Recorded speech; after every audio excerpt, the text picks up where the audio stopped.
Bonjour à tous, je me trouve actuellement dans le cinéma Les 7 Parnassiens, l'un des cinémas les plus mythiques parisiens. Ils m'ont ouvert leurs portes pour vous présenter ma nouvelle série autour du cinéma français. Dans cette nouvelle série, je vais recevoir tous les réalisateurs français, mais attention, uniquement les réalisateurs de cinéma. Amis cinéphiles, je vous souhaite une bonne séance.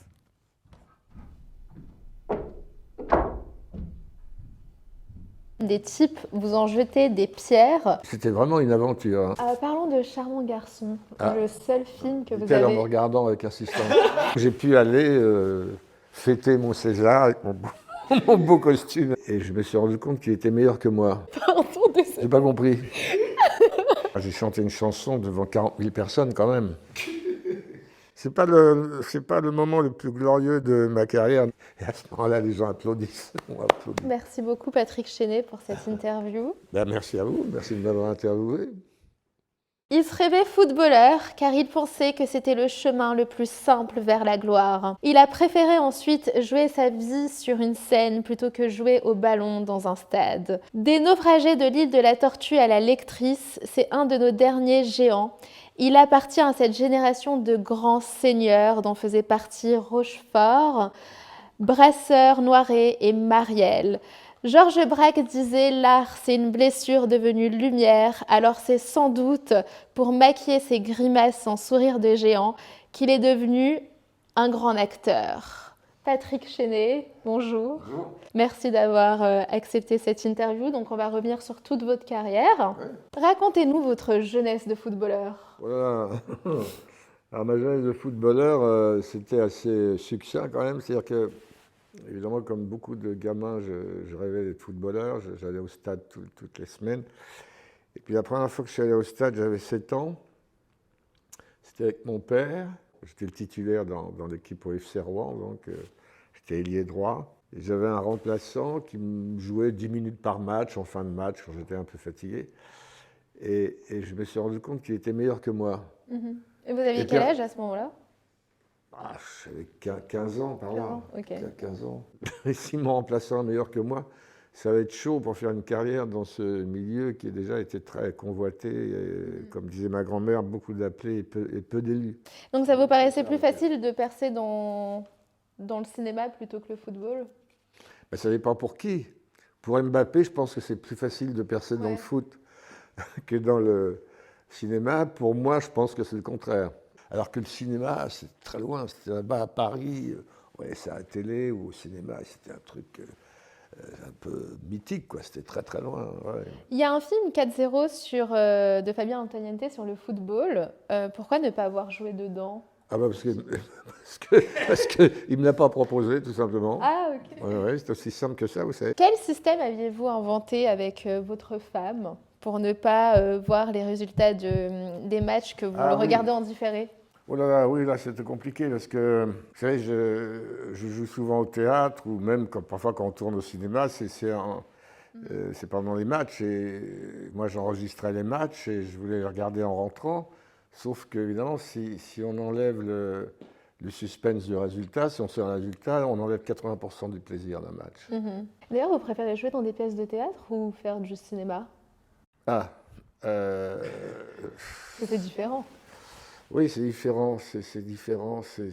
On me pose souvent la question, c'est difficile de répondre. Je pense qu'il y a quelque chose de physique dans le théâtre. Il y a une espèce de partage avec les 800 ou 400 ou 1000 personnes qui sont venues vous voir. On partage quelque chose ensemble au moment où ça se passe. C'est ce qu'on appelle le live, quoi, le spectacle en direct. Et ça peut être les rires, ça peut être un silence impressionnant, ça peut être quelque chose, une complicité qui s'installe avec le public. Au cinéma, c'est un peu le contraire. Je dirais que c'est la caméra qui vient vous choper des trucs dont parfois vous n'avez pas toujours Mais le conscience. théâtre, c'est peut-être un peu plus compliqué parce que les prises, vous ne pouvez pas les refaire, contrairement au cinéma. Oui, non, mais l'attente au cinéma, ça fait partie du boulot, hein. Je veux dire, un film, c'est un tout. La préparation d'un plan fait partie de la cuisine du film. Et c'est important aussi pour l'acteur que le film soit, dans tous ses aspects, le plus réussi possible, évidemment. Mais il est vrai qu'il y a toujours, par exemple, moi, je sais que je suis incapable de lire pendant un tournage. Pourtant, j'aime bien lire. Mais non, parce qu'il y a le plan à tourner dans un quart d'heure, dans 5 minutes, dans 1 heure. Alors, je peux discuter, je peux blaguer, je peux dormir, je peux être dans ma loge à écouter de la musique, mais je ne peux pas me concentrer sur autre chose quand même. Donc, ça veut dire que l'attente, c'est une forme d'avant la prise. Et avant la prise, vous savez, il y en a qui, par exemple, il y a des acteurs qui, avant la prise, déconnent tout le temps, parlent haut et fort pour essayer de se chauffer. C'est une façon à eux. C'est un peu souvent les débutants qui sont comme ça. Mais bon, et puis d'autres qui sont incroyablement mutiques, concentrés et qui sont. Et donc, le avant la séquence, le avant la prise est très important aussi. Ça fait partie du boulot, je dirais. Un matin, brusquement, vous dites à votre mère, je veux être comédien. Et elle vous dit, mais rendors-toi. Oui, elle me dit, rendors-toi, il n'est pas l'heure d'aller à l'école. Oui, je me souviens. Ben oui. Je pense que ça paraissait une idée un peu folle de gosse. J'avais alors 16 ans. Oui, comme l'école, ça ne marchait pas très bien, je ne savais pas ce que je voulais faire. Et un matin, je lui ai dit, maman, ça y est, j'ai trouvé, je sais ce que je veux faire. Je vais être acteur. Et à je ne sais pas, 12, 14 ans, j'ai un vrai théâtre dans ma chambre que mon père m'avait aidé à construire avec un rideau, avec des projecteurs et tout ça, oui. Et je réunissais des gamins du quartier où on jouait des petites pièces. Ce n'était pas des chefs-d'œuvre immortels. Je ne pensais pas en faire mon métier, une carrière. Vous savez, ça me faisait penser à ce film If, qui pour moi était la référence, qui avait eu le prix Palme d'Or à Cannes, où on reprochait au premier de la classe, dans une école anglaise très classique, très traditionnelle, le mec lui disait, vous avez une façon de marcher, une façon de vous passer la main dans les cheveux, une façon de vous mettre les mains dans les poches qui ne nous plaisent pas. Voilà. Et le type, il ne savait pas. Il était subversif sans le savoir. C'est pour ça que je m'identifiais un peu à ce personnage dans le film If, qui était subversif sans le savoir. C'est-à-dire que sa présence, ce qu'il était, dérangeait, n'était pas dans les normes de l'école. Moi, c'était à mon petit niveau un peu la même chose.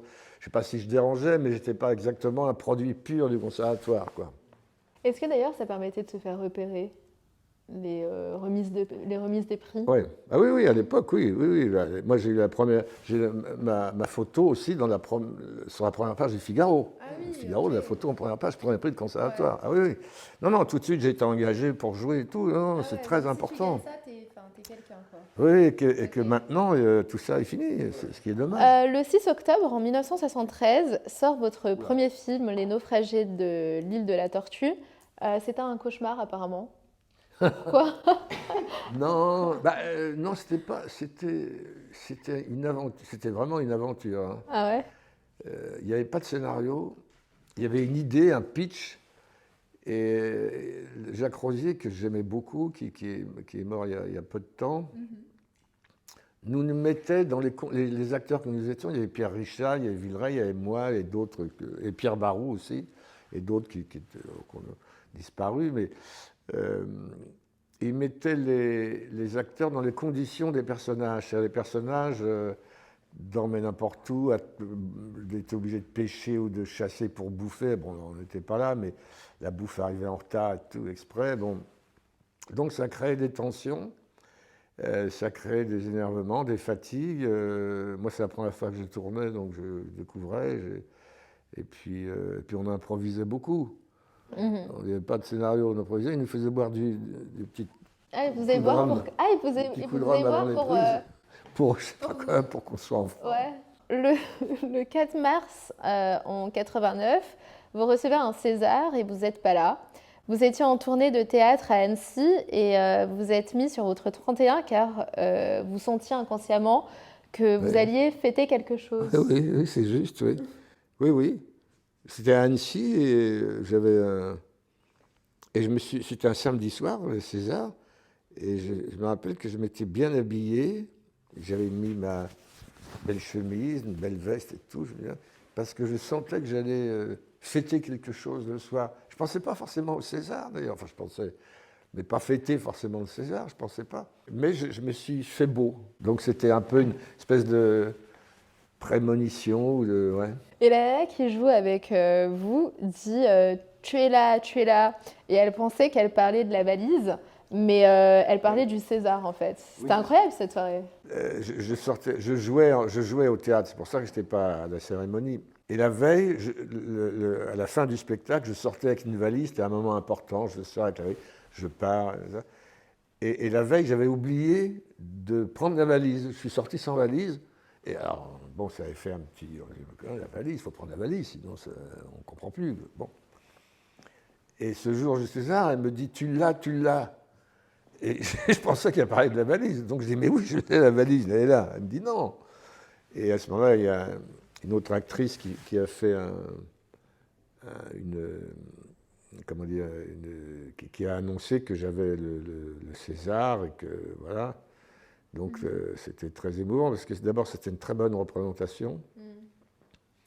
Donc les gens se sont levés et on applaudi pendant vraiment 10 minutes, un quart d'heure. Wow, alors c'était très... Et donc j'ai pu aller fêter mon César avec mon beau costume, une belle chemise, et on est allé dans des trucs. Dans les films dont vous gardez un bon souvenir, il y a La Braconne. Parlez-nous un peu de ce film. Ah, Madame Braconne, oui, c'est un film de genre, c'est-à-dire c'est un polar assez musclé, où je faisais un vieux mafieux un peu seconde zone, je sais pas, qui avait besoin pour faire ses petits coups en banlieue d'un deuxième, quoi, d'un complice, et qui recrute une petite caïra, une petite... Et ce film a été tourné en banlieue à Tours. Oui, absolument. C'est un très beau film et peu à peu s'installe entre eux alors qu'ils sont très différents. Hein. Je vais apprendre le métier d'une certaine manière, d'entre un père et un fils qu'il n'est pas, mais je trouve que c'est un des très très beaux films que j'ai fait, qui est passé un peu inaperçu. Voilà, c'est comme ça. C'est le lot de beaucoup de films, même parfois de très bons films, qui passent entre les gouttes pour des raisons de distribution, pour des raisons de... Oui, parce que c'est vrai aussi que le distributeur avait déposé le bilan 15 jours avant. Donc, l'avenir de ce film, ça faisait pas partie de ses préoccupations vitales, quoi. Voilà. Il y a Vieille canaille, à partir d'une chanson de Serge Gainsbourg, Oui. avec Berléand Brasseur. Oui. Quel souvenir vous en gardez? Ben justement, on a enregistré Vieille canaille tous les trois, là, la chanson d'Eddie Mitchell. Okay. Et c'était très marrant parce qu'on s'est vraiment éclaté, c'était le générique du film, donc on s'est éclaté à chanter ça. C'était votre premier titre? Mon premier titre? Titre? De quoi tu passes? C'est une chanson? Qu'est-ce qu'il y a? Je suis à la ramasse. Pardon, désolé. J'ai pas compris. Ah, première chanson, pardon. Ah, dans les films, je chante souvent, moi. Des titres. Des titres. J'ai chanté une chanson devant 40 000 personnes quand même. Avec un orchestre, avec des chœurs derrière et tout. C'était pour un film pareil, c'est un film qui était un film d'auteur très particulier, qui a été sélectionné à Cannes quand même. On est allé le présenter à Cannes à la quinzaine. Un film très particulier sur un jeune chauffeur de salle joué par Michael Youn qui kidnappait son idole que je jouais, qui était un chanteur. Et à la fin, donc, j'étais en concert. Et on a fait ça au concert au Soliday, vous savez, le truc Soliday sur la pelouse d'Auteuil, devant 40 000 personnes. En sortant de scène, vous voudriez même être chanteur, n'est-ce pas? Non, oui, je me suis dit quand même, c'est pas mal de chanter, mais enfin, j'aime bien les chanteurs en général, je m'entends bien avec les chanteurs. Mais si vous voulez, ce soir-là, je me souviens qu'il y avait un tel trac... toute la régie, la mise en scène, la production en coulisses, on va se faire recevoir des canettes de bière, tout, parce qu'il y avait 40 000 personnes qui étaient là pour voir les rappeurs avant, etc. Et les mecs leur ont dit, maintenant on va faire du cinéma, alors faites comme ci, etc. Et vous aviez eu le trac? Et je me suis dit, en regardant en coulisses tous les mecs qui étaient morts de trac, que si j'ai su comme eux, j'étais mort. Donc il ne fallait surtout pas que je sois comme eux. Non, il faut être très lucide. Et en tournant Nos limites de Luc Besson, vous comprenez que la comédie, c'est pas à la portée de tout le monde. Hmm. Pourquoi vous regardez mes fiches comme ça? Non, je regarde vous, regardant votre fiche, c'est pas pareil. Vous trouvez que je fais une bonne journaliste? Non. Une bonne liseuse de fiches. Une bonne liseuse de fiches. Non, si vous voulez, j'ai pris conscience avec certains de mes partenaires que jouer la comédie, c'était pas si facile. Parce qu'ils avaient un mal fou à jouer. Et voilà. Parlons de Charmant garçon, le seul film que vous Dit-elle en avez... me regardant avec insistance. Ah, je regarde plus mes fiches. Le seul film que vous avez réalisé, Ouais. qui a été apparemment mal distribué, non? Pourquoi il est passé inaperçu, selon vous? Ah, il a eu des récompenses, il a eu des très bonnes... Non, et puis aussi, alors, ce que j'ai découvert, c'est que ce film, alors, il avait un fan club. C'est-à-dire que il y avait un groupe je ne sais plus comment ils appelaient ça, Charmant garçon, etc. Ils se réunissaient et ils se projetaient le film. Ils connaissaient tous par cœur les répliques du film, ils le disaient en même temps, c'était ça le truc. Et un jour, on m'a invité, ils sont venus me voir, je ne sais plus, au théâtre, ils m'ont dit, voilà, est-ce que vous pouviez... Et effectivement, ils étaient 15, 18, quoi, ou 12, et on projetait le film et qui se projetait tout le temps. C'était devenu une espèce de film culte dans leur... Alors ça, c'est plutôt... c'est assez émouvant, assez étonnant, je ne sais pas. Mais ils connaissaient le film par cœur beaucoup plus que moi. Et comment il s'est créé autour de ce film, ce fan club, en fait? Mais ça, je ne sais pas. Ouais. Je sais pas comment c'est. Je crois que j'aurais posé la question, mais j'ai oublié la réponse, je crois. Enfin, il me semble que c'est un type qui a dû... sur mon film, qui a dû flasher, comme certains... Et puis, brusquement, il l'a fait voir, il a décidé de s'amuser avec et de le réunir, et tout le monde a foncé dans le truc. C'est quelque chose de cet ordre-là. Vous avez failli être tué en Israël. Un journaliste du Jérusalem Post vous ramène dans des villes palestiniennes. Des types vous en jetaient des pierres. Votre accompagnateur avait un pistolet. Ensuite, vous croisez une patrouille israélienne qui vous a sauvé. Racontez-moi cette fois. Vous venez de me raconter, mais enfin bon, je vais rentrer dans les détails. Oui, c'était un type, je m'intéressais à la situation là-bas, donc il m'a emmené dans un village palestinien qui était assez, pendant l'intifada quand même. On sort, on laisse la voiture un peu en dehors, on sort, et là il m'a dit, écoute, tu fais comme moi, je marche, tu marches, je cours, tu cours, je marche rapidement, je m'arrête, tu t'arrêtes. Bon, déjà, je dis, ah bon, allons-y. Tu vois, ça c'est le bâtiment de l'ONU, c'est là, mais ils sont barrés, c'était trop dangereux. Bon, très bien, très bien. Et puis au bout d'un moment, il me dit, bon, allez, on rentre. Je dis, déjà, mais non, on rentre. Il me dit, bon, hein. Donc on remonte vers la voiture qui était assez haut sur la pente en haut, et je reçois un petit truc, c'est un petit caillou, je me retourne et je vois 3-4 mecs qui commencent à nous balancer des cailloux comme ça. C'est dingue. Et je dis, dis donc, non, cours pas, marche rapidement. Et paf. Et puis là, je me retourne, ils étaient 20, c'était 20, 30. Et puis ils ont commencé à envoyer des parpaings. J'ai dit, putain, on est mal. Et vous avez fait quoi? Vous avez couru? J'ai couru, alors il a commencé à sortir son flingue. Alors je lui ai dit, où est-ce qu'on met les clés de la bagnole? C'est lui qui les a, c'est quoi ce bordel? Non, franchement, ça foutait les jetons. Et la voiture était loin. Là, je dis, il ne va quand même pas tirer. Simplement, il montrait son flingue pour dire... Et là-dessus, on voit une patrouille de Tsahal traverser le truc. Je dis, ouf, sauvé, toi. Et les mecs, ils continuent. Je dis, mais c'est pas vrai. Il y a eu un incident lors de la pièce Qu'est-ce qui frappe ici tôt, avec un spectateur qui faisait du bruit.